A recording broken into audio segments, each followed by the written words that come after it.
Now Kris is with us. Kris, this has got to be a lot of fun getting involved and deep into this football stuff. Absolutely. It's been a blast, and I've enjoyed it. 4 games in. I think finally by last week, we finally got it all, the parts and pieces of the broadcast together technically and performance-wise. That I mean, me and Coach Steele have clicked right from the beginning, but getting all the technical stuff, it's a learning curve for me too. But you and Don have helped me. The fun thing is, we met here on a Wednesday about 6 weeks ago for lunch one day. I brought the box, and that day we looked at the box, looked at some of the equipment. Then myself, you and Don met here again on a Wednesday about 2 weeks later. We were outside. Rain came, had to move inside. Torrential rain, yeah, flash flood, yeah. Looked over the equipment. You went left here. You and your wife headed toward the eastern section of town. Got down toward that McDonald's. Checked out some things down there about the Wi-Fi. Got the Wi-Fi straight. Once you got the Wi-Fi straight, moving on. Yeah, and then it was had a little bit of problem the first week with the Stream 1, the Stream 2 not working. And Don fixed that right.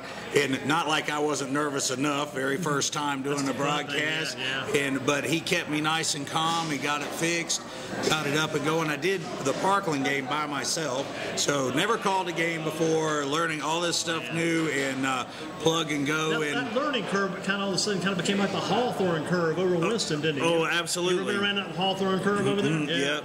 Yeah, absolutely it was. And you know, luckily we didn't crash and burn. That game, the Northeast Guilford Rams came out with Gerald Simpson. My very first touchdown call was a Gerald Simpson 80-yard run for a touchdown, and that's the only points they put up the rest of the night. It was 29-7 was the final. They had a breakdown of about 6 minutes closing the first quarter, going into the second quarter, where they gave up 29 points. And when we were talking with Coach Lippard in the coaches show, he said that that's one of the things that he's had to work on, being able to overcome adversity and not run and hide, because there was about 6 minutes where they tried to run and hide. You can't run and hide in football. No. It's going to show you up on the scoreboard if you try to run and hide. Once you score, you got very little time to celebrate. You got to get right back at it. Absolutely. Next play, going and up. So they fixed those problems there at Parkland, and we were on the road again. Go down to High Point Central first time on a Thursday night game. On a Thursday night game to boot. My first time going to Simeon Stadium, I was thoroughly impressed. It's an older stadium, municipal stadium, but it's a wonderful facility. People down there were wonderful to us. Met Coach Steele for the first time in person. We had text messages only, and I kind of told him that he was like, do we need to get together? Do we need to work on? I was like, I'm kind of a plug and go guy. It's either going to work or it's not going to work, you know. And if it's not going to work, you're going to get it fixed as soon as you can. Right. Make the adjustments. And we did, we hit it off right away. Technically, that game wasn't bad. The replay sounded good on that as well. The Ragsdale game, our first home game, so now we get to learn a new facility, third facility in 3 weeks. Did you feel good when you came home? Was that a good feeling? It was nice. They opened a red carpet, and you know, here we get run there. You got your own spot. You know you're going to be in that same spot. And they're asking us if we need more room, you know, and whatever you need. Did you get the windows open everywhere? Okay. Oh yeah, yeah. Fun. They got to figure that out, and got the Ragsdale game, and it was an amazing football game. It was just one of those. No lack of offense at night. Oh no, absolutely not. And they, it went. For those of you who don't know what happened, that game went to double overtime. The Northeast had a chance to win it with an extra point in the first overtime, and the extra point got blocked by Braxton Boykins, flying in like Superman. And I tell you, out of all the players that I've seen so far this season, Braxton Boykins just really impressed me a lot. The guy is everywhere. The other thing that really surprised me as well is down at High Point Central, a lot of the teams that we've seen have one or two real standouts. High Point Central has four. Yeah, You got Larry McLean, Chavis Little, Jeffrey Do-It-All Wall, the guy is everywhere. And then the sophomore, Kurt Irvin. Yeah. Kurt Irvin is going to be a star in Guilford County. And I would not be surprised if Kurt Irvin moves on. You hear it first. He can definitely, as a sophomore, well, they don't shows miss too many beats over in High Point Central, because every year they have these great players, and those guys graduate. They got new guys that are still there developing, new guys coming in. And Coach Jones, by coaching the track team, he has these guys running all the time. Oh yeah, and the fact that out of those 4 guys, Jeffrey Wall's the senior, Larry McLean's a junior, Chavis Little's a junior, and then Kurt Irvin is a sophomore, and they're going to be a force to be reckoned with. I don't know if they're going to get to that 9-win mark this year, but they could. I mean, don't be surprised if they went on a run, because they could. They were very, very impressive. What's that sheet look like for Eastern Guilford tomorrow night? Well, as Coach Steele was kind of talking about, I'm a little OCD. I love football. I mean, I enjoy it, and being able to have with Coach Lipper giving me access to huddle, being able to see what they're looking at, being able to watch the film, and being able to basically do my own scouting is nice. I mean, and if you look at players to watch for Eastern Guilford, you got Bryant Barr, who's a junior quarterback. If Bryant Barr gets started north-south, you're going to have a really hard time catching him. I think he's had 4 touchdowns already, over 80 yards. If he gets through that line and gets to that second level, he doesn't really even do much of a move to get. That offensive line is so good. I watched a couple of those touchdown runs that he did that I could have driven my truck through it. I tell you, he's a tough man to contain, tough to contain. Yeah, once he gets on the outside, he's a trackster, and he has a little bit of problem going vertical, especially if he stays in the pocket and doesn't get happy feet. He can put it on there. Where he's run into problems so far this year is when he's trying to throw on the run, making the typical mistakes, running right, trying to throw back left. He's had a couple of interceptions. What these defenses got to do, force him to make quick decisions and don't give him time. Oh, absolutely. I expect a lot of blitzing from the outside. You're going to there's probably several names that you'll hear a lot tomorrow night. Justin Hartsfield being one. Santiago is another one. I expect him to have a big game. Frank Hart, probably going to hear that linebacking core. They do have a couple of guys that are going to be out tomorrow. I think Brevin Allen, who's a sophomore, he's not going to be playing tomorrow night, and he was actually the defensive player in his very first varsity game at High Point Central. He was the defensive player of the week that week. So even as a sophomore, he's going to be missed tomorrow. Who's for the sure. defensive leader for your team? Oh, it's Justin Hartsfield, senior, without a doubt. Yeah. No, they really rally around him, and then you've got several other guys. Godek, number 5. He's also a good receiver too, I think. Yes, tight end. Yeah, he's a tight end, and Godek's also a senior. But Justin Hartsfield, I've had several interviews with him, and I played him during the broadcast.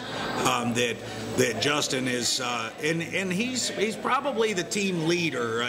Being the senior, being the linebacker, he does not suffer from a lack of confidence. That's for sure. Well, how are these seniors, especially, and other players on this team, handling the losses and trying to get the wins? How are they handling all this situation? They are really sticking together, and they are really coming together as a unit. And they like some of the stuff that they were telling me last week, that they feel that the hay is in the barn. That they taste it. They go into double overtime against Ragsdale, blowing a 13-point lead in the fourth quarter last week against Rockingham County, and because we had been broadcasting our game at Dudley, been reporting your score over to the game. We had you guys actually in the win column, then got a later score that updated what had finally happened, and we were taken aback ourselves, just kind of thrown backwards when we heard that final score. And it was a very, very disappointing loss, in the fact that they did it themselves. They didn't get beat. They lost. They had a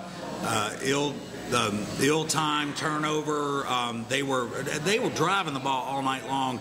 Got all the way down to the 9-yard line. This would have been to make the score 34-14. So this would have been kind of the put-away shot. Yeah. Wow. They fumbled. Jonathan James Patterson fumbled on the 9-yard line. They get the ball, drive all the way down, made it 21-27, and it's 27 because of a missed extra point. It hurts too. So, and they've had some issues, some blocked extra points, some missed extra points.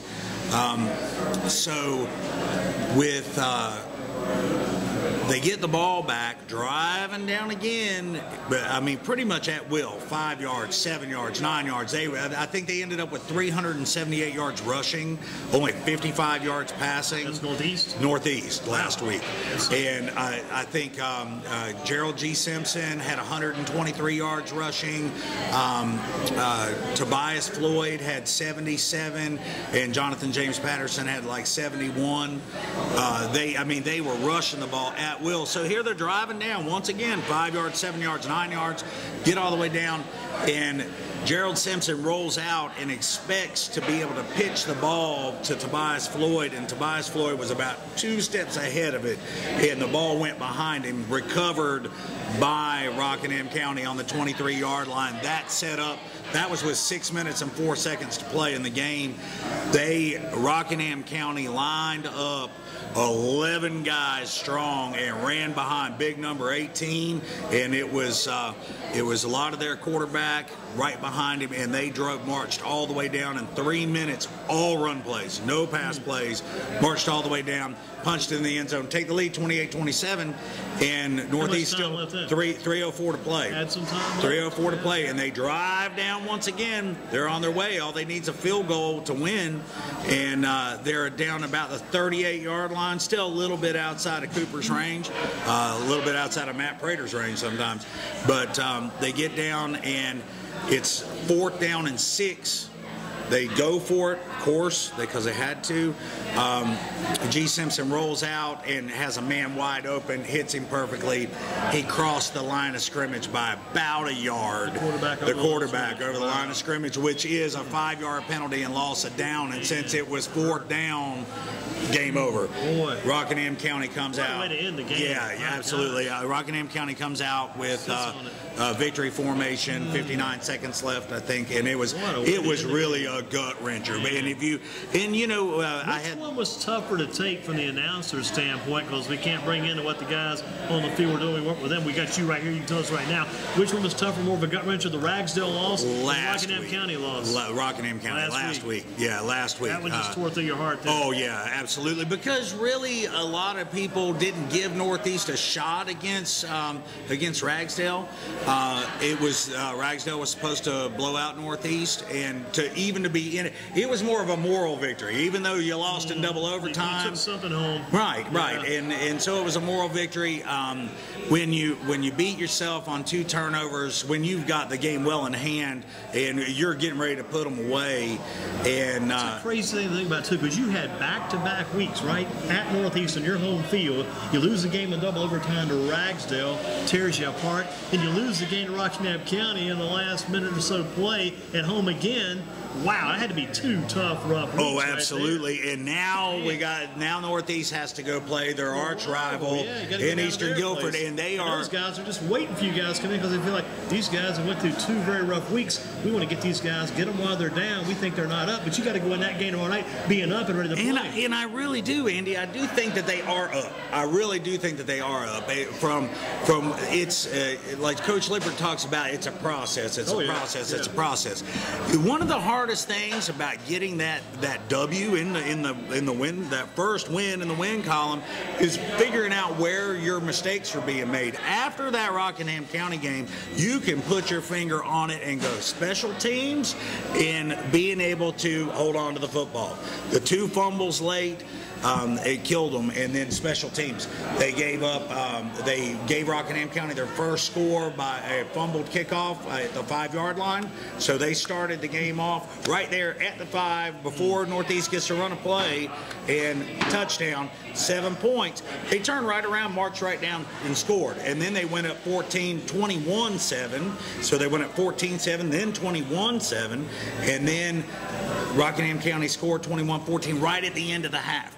And that was kind of one of those momentum things, that the things that I've noticed, and I've heard Coach Lippert talk about, is playing 6-minute blocks. And not, when you're getting tired at the end of those 6-minute blocks, not making mistakes when you're tired. For those folks that have not watched the Northeast Guilford offense, first of all, I cannot say enough about Gerald Simpson. He is an incredible athlete. He had 123 yards rushing last week, 2 touchdowns, and several times during the broadcast, we literally could not put into words what he did. Some of the plays he made, right? Some of the plays he made. I mean, doing literally like when you're playing Madden with a double X and a BB bump, with spin moves. One of his touchdowns literally was a rocket launch over the line where he would have probably cleared a 6'8" high jump with it. I mean, he is an incredible athlete, and he's another one. If you get him to the second level, because of his speed and his athleticism, it's going to be a good matchup tomorrow between he and Barr. Absolutely, and Bryant Barr. And the thing is that Bryant Barr and G. Simpson. Bryant Barr is a junior, and G. Simpson's only a sophomore, and they're going to get to do this again next year. Yeah. And I really expect big things. One of the other standouts for Eastern Guilford that I looked at is Justin Bryant, the cornerback. Man, that guy has got incredible open field tackling ability. He's not a big guy. I think he's listed like 5'7", 155 or something. Incredible breakout speed, and he tackles almost everybody by the shoestrings. I mean, he goes down and gets you. Once he latches onto your foot, you're not getting away from him. And yeah, I saw several plays from the Broughton game where he come from the other side of the field. Yes, it was a gain of like 4 or 5 yards by Broughton, but he actually made the tackle clear from the other side of the field. Make the play. Absolutely. And his name again? That is Justin Bryant. He's a senior. Right. Keep an eye on him. Yeah, Justin Bryant. And then wide receiver Finnerty. Yeah, Isaiah Finnerty, number 8. Yep. His brother was on there as senior last year. They had a very good team last year. Those two, that family, very good family, the Finnerty. Yeah, and Eastern Guilford's won 7 games back-to-back seasons. They've been right there. I think they went down last year in the playoffs and lost to Bird. Hard part for Eastern Guilford, hard part for Northeast is when you hit that stretch of games, you got to play Eastern Alamance, Northern Guilford, Western Alamance. That kills everybody. It just knocks everybody for a loop. You hope you've got something left when you meet those teams. Right. And it's something left in the tank. And maybe, and Coach Lippert talked about not burning up all your 8-quarter guys either, so you can have a little more depth. He's been and the JV team for Northeast 2-0. They're playing Eastern here momentarily. I'm sure they're getting ready. That's a good one. Getting ready to kick off, and they've got some fantastic athletes on. I have not done any scouting for Eastern's JV team, but I know Northeast JV team pretty well. Tariq Ridges, quarterback, number 7, stone cold athlete, sophomore.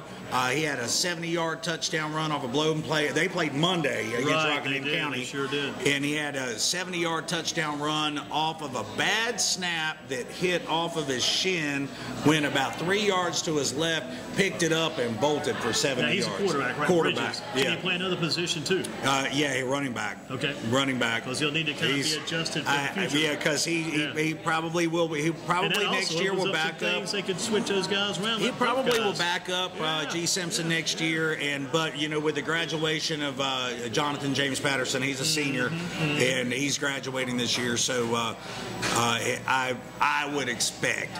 There's some other ones. Desmond Overton, he's a fantastic defensive player on the JV squad, and I know I'm forgetting a bunch, but those are the 2 big standouts. What about what's been the most fun part of the broadcast so far?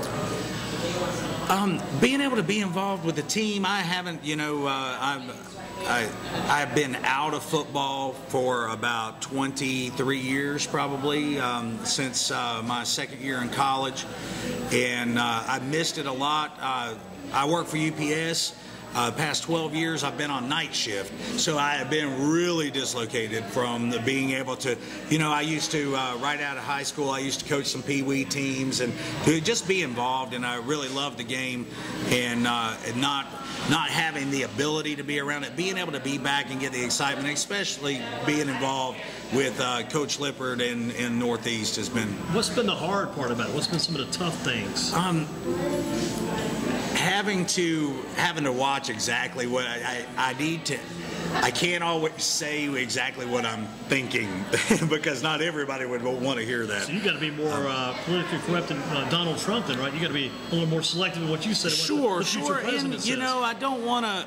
You don't want to be too hard on a kid that makes a mistake. You got to call it like you see it, but at the same time, or being too hard on a coach. Sometimes something you say, if you call it a certain way, it may actually help that kid if you listen back to it, maybe watch a film of it, listen to your audio later. You can also help the kid occasionally too. Sure, and a lot of people know that I have a relationship with Coach Jason Lippard. He is my nephew-in-law. He is married to my niece Amanda. And so we've known each other for about 10 years, and so I have followed his career from when he was at South Iredell and as an assistant. Then he went to North Stokes, and then went from North Stokes to Brevard, and then from Brevard, and Brevard being 3.5 hours away. And that's kind of how we got started into this, Andy. If you remember, right? That you listened to the games last year. The past 2 years while they were in Brevard, they were broadcast. The games were broadcast, and my wife and I would listen to every game. It's a 3.5 hour drive from Greensboro up to Brevard, so we got up there twice a year. To see games, just very logistically difficult. And so when he came to Northeast, when he got the Northeast job, which is only 12 miles from my house, and very excited about that, to have the family back here. And then we went and did some research. Hey, are they going to have the games on the radio? And so as we went through, I did not know when I asked that question that I would be the one that ended up doing it. You've done all this now. When you enter that press box, when you go in the press box, do you find that press box half full or half empty when you enter? How do you see that press box? As you get set to go do your broadcast tomorrow down at Eastern Guilford, you walk in the Eastern Guilford press box, do you find it half full? It's half full. Okay. It's half full. And getting fuller, I mean, it's just a very exciting time over at Northeast with what they have going on, bringing in the new coaching staff, and as Coach Steele talked about, the community is back. Football is back in McLeansville, even though the W's aren't there yet. Believe me, they are going to come. Now, let me ask you this. We mentioned this, Coach Steele, about if he could turn back time, go back to an athletic event he was involved with that maybe went real good, he'd love to do it again, or maybe one that didn't quite get done what he wanted to get done, do it again and change it, make it better. Maybe you just might want to just talk about, is there a certain phase this season you go back and do something again? If you could turn back time this year. I definitely, there is a phase in the Ragsdale game. There is a phase on the special teams where you got to keep the ball away from Braxton Boykins. Yeah. You have to. What, number 26? Number 26. Yeah. And for Ragsdale, the very opening kickoff. So, they just come off a pretty bad loss against High Point Central, 51-20. And then the very opening kickoff, Braxton Boykins gets it on the 21-yard line and takes it to the house. 15 seconds into the game, you're down 7-0 against Ragsdale, where nobody gave you a chance. You just barely got through shaking hands. Oh, absolutely. Yeah, you flip the coin, and so and here we are, 7-0. The team never went away. They never went away. Just like Coach had said, running away from, trying to hide in the face of adversity is their knock on their first two games. That Ragsdale game, they never hid. They never ran away. They kept coming, kept coming, kept coming. And they pushed really hard in practice for them to get 48 minutes. Unfortunately, they needed about 53 minutes out of them with the double overtime. But that was, if you take away the touchdown from Braxton Boykins to open the game, and then take away two other special teams turnovers, that game's completely different. And then that may have changed the Rockingham County game, and the confidence, because when you're playing from behind, Andy, it's a lot it's a lot easier to play from behind than it is to play ahead. A lot of people don't realize that, because if you're not used to playing ahead, especially if you're up 2 touchdowns, a lot of teams tend to say, hey, it's over, and just slack off and don't keep that intensity. If you're playing from behind, you are bringing full-on intensity for the whole game. And so I think that was a little bit of problem in that Rockingham County game, is they got a little lackadaisical and thought, we're going to run these guys out of here. And that was one of the notes that you gave me before that Rockingham County game. Do not expect Rockingham County to go away. And I do believe that Rockingham County is going to surprise some people this year with some other big wins, because they are not going to go away. They don't make mistakes. They're not going to go away, and they're just going to wait for you to make a mistake, and they're going to capitalize on it. Well, let's capitalize on this. What is it going to take for Northeast to go into the game tomorrow night? We talked with J.P. Mundy, News and Record earlier. We've got a boat. We've got 2 teams in this boat, Western Guilford 0-4, Northeast 0-4, and they're paddling that boat. The water's coming in that boat. The boat's going down. I feel like they're sinking. What's going to allow Northeast to get that win, among those 2 teams, be the first to get that 0 turnovers. No turnovers. If they have 0 turnovers, it's not even going to be a ball game. You're going to beat them. Oh, yeah, by a lot. Take care of business. Yes, by a lot.